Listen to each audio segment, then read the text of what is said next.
If you want to build a freelance or solopreneur business that actually works, there's only one real place to begin: doing what you do best. Obviously.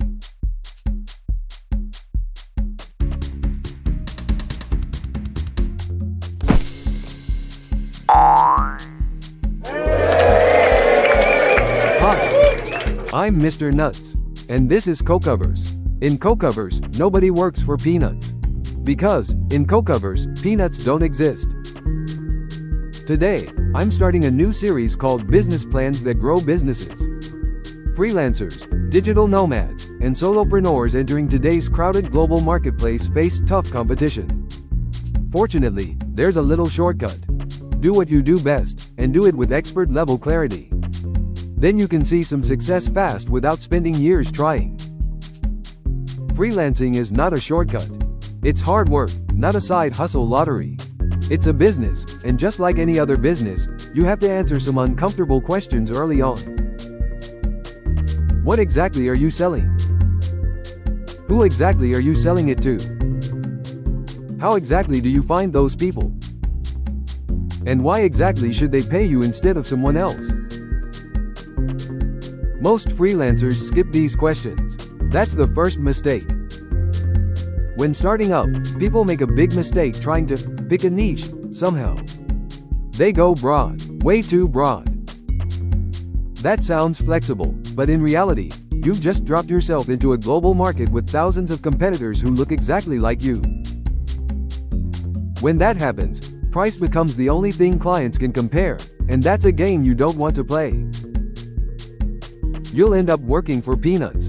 And in Cocovers, that is not acceptable. Looking exactly like your competitors is the reason why copying someone else's freelancer profile, for instance, is one of the worst moves you can make. When you copy another profile, you're erasing your identity. You're playing the same game, offering the same thing, to the same people, in the same way. Heavy competition, low leverage, and zero differentiation. If your profile could belong to anyone, it belongs to no one. You must appear unique to your intended clientele.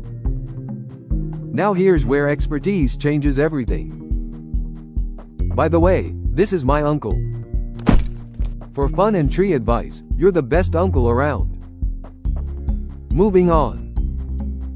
Freelancing done right is an expert's game. And no, you don't need a PhD.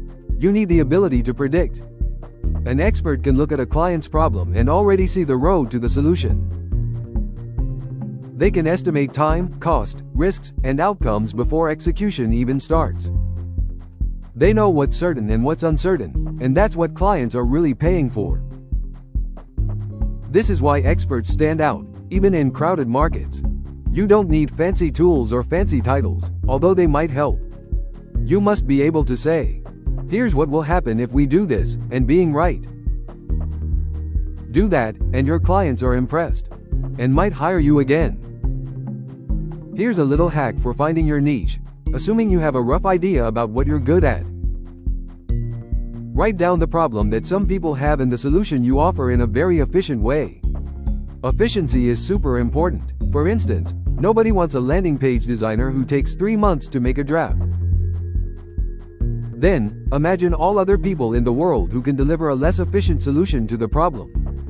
They're either slower or the quality isn't equally good. Imagine those people who can offer an equally efficient solution to the problem. Imagine a dream client who needs the solution more than most. Typically, these are people whose business you can enable and not people who would only gain a slightly more convenient way to execute it. Research where those dream clients go to find the solutions they need. Now, you've defined your core offering, a classic solution to a problem kind of formulation. You also know the competition that you do not need to worry about, as long as you can explain your difference to your clients. If that distinction is unclear, you will not be seen as an expert.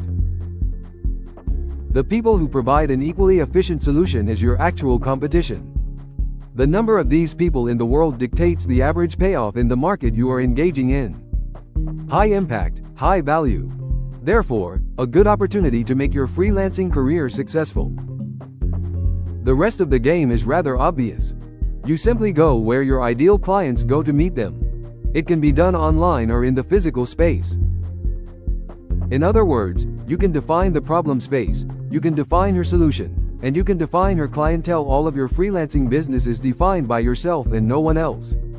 Next time, we'll look at what an ideal client profile, ICP, is all about, and how you can use it to find great clients. So, see you soon again in Co-Covers. Now, back to bed.